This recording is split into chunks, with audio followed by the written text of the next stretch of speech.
আসসালামু আলাইকুম। বর্তমান শীতকালে যে রোগগুলো বেশি হয় পায়ুপথের তার অন্যতম হচ্ছে পাইলস। এই পাইলসের বিভিন্ন ধরনের চিকিৎসা পদ্ধতি আছে, এর মধ্যে অন্যতম হচ্ছে সার্জারি চিকিৎসা করতে পাইলসে আমরা অনেক ভয় পাই, বিশেষ করে রোগীর অনেক ভয় পায়। সেই জন্য বর্তমানে অত্যাধুনিক পদ্ধতি হচ্ছে লেজারের মাধ্যমে পাইলসের চিকিৎসা, যেটা হচ্ছে রক্তপাতহীন পদ্ধতি, ব্যথাহীন পদ্ধতি। আমার হাতে আপনি লেজার মেশিন থেকে আসা একটি লেজার রশ্মি যার মাধ্যমে পাস করে, সেটা একটা ফাইবার দেখতে পাচ্ছেন।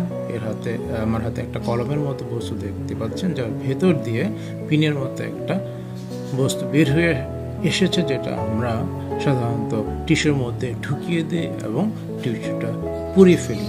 এই অপারেশনের জন্য হাসপাতালে বেশিক্ষণ অবস্থান করতে হয় না। এটা অত্যন্ত কার্যকর পদ্ধতি। এটা রোগীর প্রাইভেট পার্ট, সেজন্য আমরা অপারেশনটা সম্পূর্ণ দেখাতে পারলাম না সবাইকে।